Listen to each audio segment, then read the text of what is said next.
Hi friends, എല്ലാവർക്കും നമസ്കാരം. ഇന്ന് ഞാൻ വന്നിരിക്കുന്നത് വീട്ടിൽ വളരെ ഈസി ആയിട്ട് നമുക്ക് മയോണൈസ് എങ്ങനെ ഉണ്ടാക്കാം എന്നുള്ളൊരു വീഡിയോ ആയിട്ടാണ്. വളരെ ഈസി ആയിട്ട് നമുക്ക് ചെയ്തെടുക്കാൻ പറ്റുന്ന ഒരു റെസിപ്പിയാണ്. ഒരു 5 മിനിറ്റ് കൊണ്ട് നമുക്ക് ചെയ്തെടുക്കാൻ പറ്റുന്നതാണ്. അപ്പം നിങ്ങളിത് ട്രൈ ചെയ്ത് നോക്കിയിട്ട് നിങ്ങളുടെ അഭിപ്രായം കമൻറ്റ് ബോക്സിൽ ഇടാൻ മറക്കരുത്. നിങ്ങൾ ഫ്രണ്ട്സായിട്ടൊക്കെ ഷെയർ ചെയ്യുക. അപ്പം നമുക്ക് ഈ മയോണൈസ് ഉണ്ടാക്കാൻ തുടങ്ങാം. മയോണൈസ് ഉണ്ടാക്കാനായിട്ട് ഞാനിവിടെ എടുത്തിരിക്കുന്നത് 3 അല്ലി വെളുത്തുള്ളിയാണ്.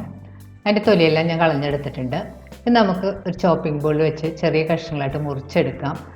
ചെറുതായിട്ട് ചോപ്പ് ചെയ്തെടുക്കുമ്പോഴത്തേക്ക് അത് പെട്ടെന്ന് നമുക്ക് അരഞ്ഞ് കിട്ടും.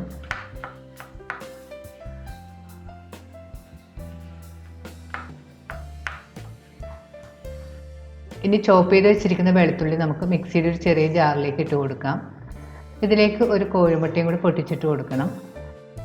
ഞാനിവിടെ ചെയ്ത് കാണിക്കുന്നത് വളരെ ചെറിയ ക്വാണ്ടിറ്റിയിലാണ്. ഇപ്പം നിങ്ങൾക്ക് കൂടുതൽ വേണമെന്നുണ്ടെങ്കിൽ ഇൻഗ്രീഡിയൻസിൻ്റെ അളവെല്ലാം കൂട്ടിയെടുക്കാൻ ശ്രദ്ധിക്കുക. ഇനി ഞാനിതിലേക്ക് ഒരു 1/2 ടേബിൾ സ്പൂൺ വിനാഗിരി ചേർത്ത് കൊടുക്കുന്നുണ്ട്. അപ്പോൾ വിനാഗിരിക്ക് പകരമായിട്ട് നിങ്ങൾക്ക് വേണമെങ്കിൽ നാരങ്ങ നീരും ചേർക്കാം. അതെല്ലാം നിങ്ങളുടെ താല്പര്യം അനുസരിച്ച് ചെയ്യാം. ഇനി നമുക്കിതിലേക്ക് ഒരു 1/4 ടീസ്പൂൺ ഉപ്പുപൊടിയും കൂടി ചേർത്ത് കൊടുക്കണം. ഇനി മിക്സി മൂടി ഇതൊന്ന് നന്നായിട്ട് അരച്ചെടുക്കണം. വെളുത്തുള്ളിയൊക്കെ നന്നായിട്ട് അരഞ്ഞ് കിട്ടണം.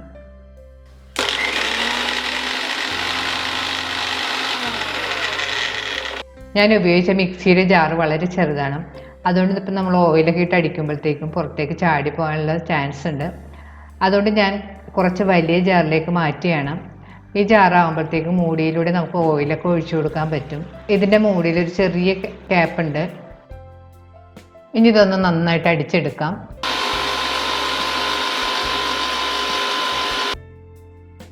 ഇനി നമുക്കിതിലേക്ക് ഓയിൽ ഒഴിച്ചു കൊടുക്കണം. ഞാനിവിടെ ഉപയോഗിച്ചിരിക്കുന്നത് സൺഫ്ലവർ ഓയിലാണ്. മണമില്ലാത്ത ഏത് ഓയിൽ വേണമെങ്കിലും നമുക്ക് ഉപയോഗിക്കാം. വെളിച്ചെണ്ണ ഉപയോഗിക്കരുത്. ഇനി ഇതിലേക്ക് നമുക്ക് ഓയിൽ കുറച്ച് ഒഴിച്ചു കൊടുക്കാം. ഞാനിവിടെ ഓയിൽ ഒരു 3 പ്രാവശ്യമായിട്ടാണ് ഒഴിച്ചിട്ട് അടിച്ചെടുത്തിരിക്കുന്നത്. ഇനി മിക്സി മൂടി ഇതൊന്ന് നന്നായിട്ട് അടിച്ചെടുക്കണം.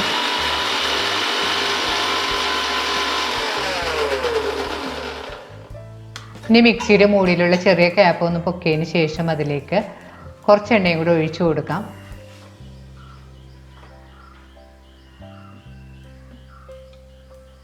ഇനി മിക്സി മൂടി വീണ്ടും നന്നായിട്ട് അടിച്ചെടുക്കണം.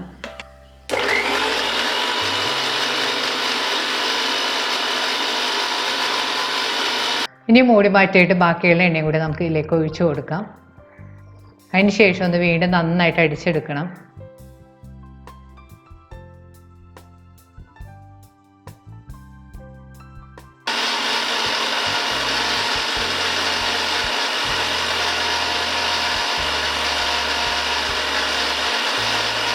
മൂടി മാറ്റിയിട്ട് ഇത്തിരി ടേസ്റ്റ് ചെയ്ത് നോക്കണം, ഉപ്പൊക്കെ ആവശ്യത്തിനുണ്ടോ എന്ന്. ഉപ്പ് കുറവാണെന്ന് തോന്നുകയാണെങ്കിൽ കുറച്ച് ഉപ്പും കൂടി ഇട്ടതിന് ശേഷം ഒന്നുകൂടി അടിച്ചു കൊടുക്കണം. ഇപ്പോൾ ഉപ്പെല്ലാം നല്ല പാകത്തിലാണ്. നമ്മുടെ മയോണൈസ് റെഡി ആയിട്ടുണ്ട്. നമുക്കൊന്ന് സ്പൂണിലെടുത്ത് നോക്കാം. നമ്മുടെ മയോണൈസ് നല്ല തിക്കായിട്ട് ഒരു ക്രീമി പാകത്തിന് വന്നിട്ടുണ്ട്. ഈ പാകത്തിന് വേണ്ടി ഇരിക്കാനായിട്ട് വളരെ ഈസി ആയിട്ട് നമുക്കൊരു 5-6 മിനിറ്റ് കൊണ്ട് വീട്ടിൽ ചെയ്തെടുക്കാൻ പറ്റുന്നതാണ് ഈ മയോണൈസ്. റെഡിയായ മയോണൈസ് നമുക്കൊരു ചെറിയ ബൗളിലേക്ക് മാറ്റാം.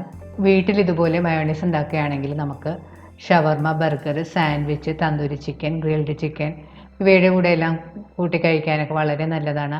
നമ്മൾ കടയിൽ നിന്നൊക്കെ വാങ്ങി കുട്ടികൾക്ക് കൊടുക്കുന്നതിലും നല്ലത് ഇതുപോലെ വീട്ടിൽ തന്നെ തയ്യാറാക്കി എടുക്കുന്നതാണ്. വീണ്ടും ഇതുപോലെ അടിപൊളി റെസിപ്പി ആയിട്ട് നമുക്ക് കാണാം. Thank you.